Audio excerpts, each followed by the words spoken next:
Assalamualaikum warahmatullahi wabarakatuh. Perkenalkan, nama saya Ashifana Siti Fauziah dengan NPM 212151516.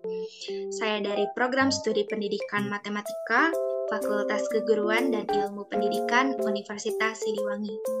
Pada kali ini saya akan menjelaskan mengenai bangun ruang sisi lengkung, khususnya untuk submateri tabung.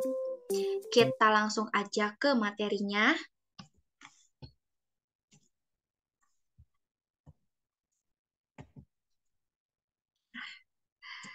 Sebelumnya, apa itu tabung?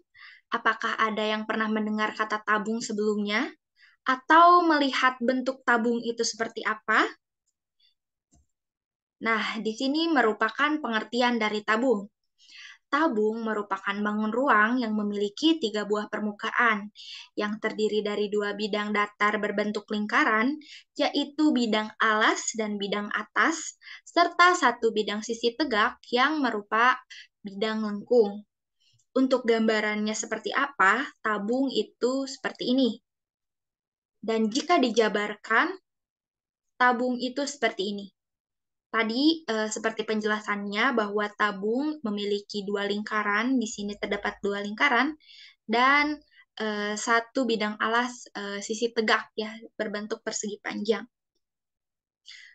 Untuk selanjutnya, kita akan membahas mengenai unsur-unsur tabung. Berikut merupakan gambar dari unsur-unsur tabung. Di sini terlihat bahwa unsur-unsur tabung terdapat sebuah alas, sebuah selimut, dan juga sebuah atap. Nah, di sini terdapat penjelasannya. Yang pertama, tabung memiliki 3 bidang sisi.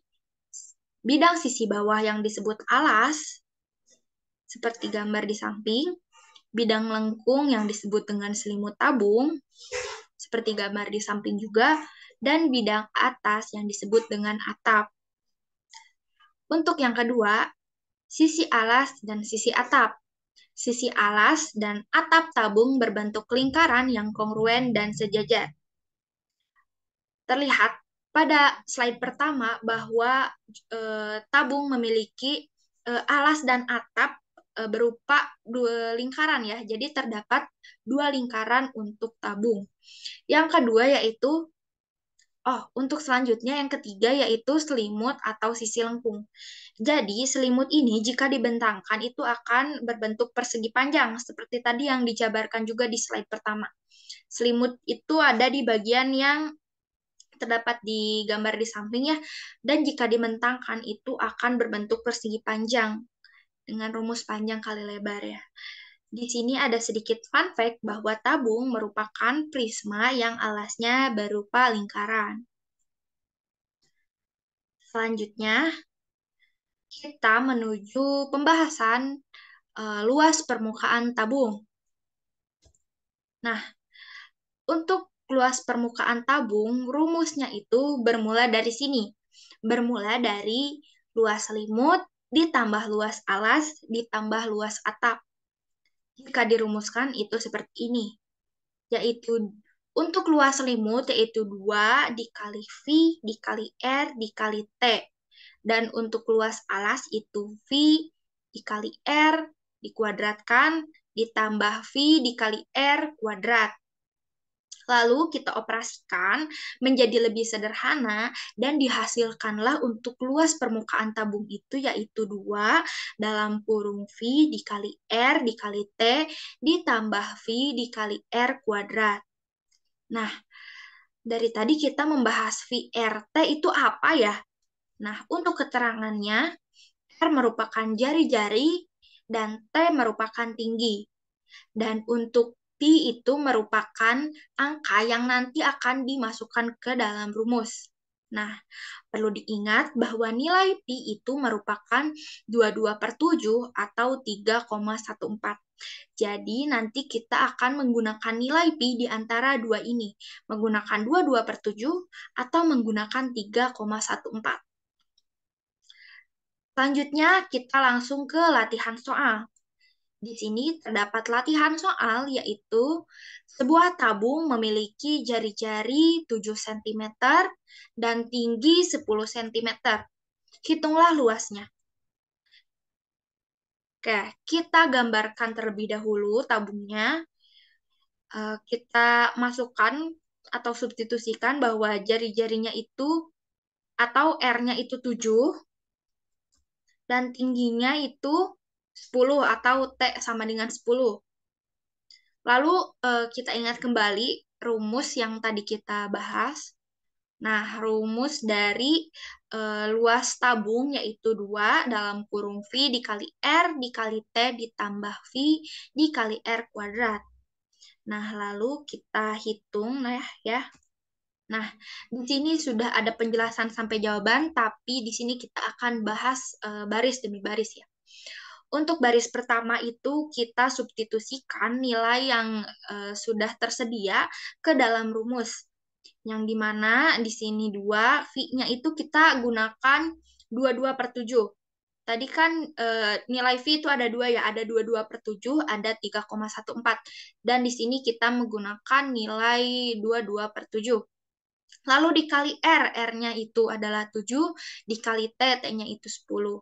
Ditambah V-nya kita menggunakan 22/7 ya, di sini kita konsisten menggunakan 22/7, dikali R kuadrat, R-nya itu 7, jadi 7 kuadrat. Nah, untuk baris kedua, kita jabarkan lagi mungkin ya. Nah, kita jabarkan lagi di sini 2 dikali dalam kurung 22/7 dikali 7 dikali 10 ditambah 22/7 dikali 7 dikali 7.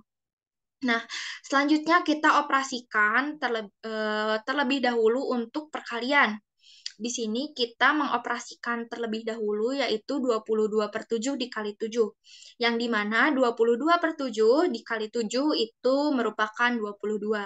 Jadi menghasilkan 2 dikali dalam kurung 22 dikali 10 ditambah 22 dikali 7. Untuk baris selanjutnya, karena masih terdapat perkalian, jadi kita operasikan lagi nih perkaliannya. Yang dimana menghasilkan 22 dikali 10 itu 220, dan 22 dikali 7 itu sama dengan 154. Jadi, menghasilkan 2 dalam kurung 22, 220 ditambah 154. Untuk selanjutnya kita operasikan yang terdapat dalam kurung yaitu 220 ditambah 154 yaitu 374 dan yang terakhir kita kalikan 2 dengan 374 yaitu menghasilkan 748 cm. Di sini menggunakan satuan cm ya karena dari soalnya juga menggunakan satuan cm dan dikuadratkan. Ya, karena ini merupakan hasil dari luas. Nah, di sini terdapat latihan soal yang selanjutnya, yang dimana latihan soal ini dapat dikerjakan oleh kalian semua. Terdapat 2 latihan soal, di sini kalian silahkan untuk mencoba latihan soal yang tertera pada slide ini, lalu kita bisa mendiskusikannya di kolom komentar. Dan juga apabila ada yang ingin ditanyakan atau ingin dikoreksi, kritik dan sarannya silahkan untuk berdiskusi di kolom komentar. Sekian yang dapat saya sampaikan. Untuk kekurangannya mohon maaf. Terima kasih. Wassalamualaikum warahmatullahi wabarakatuh.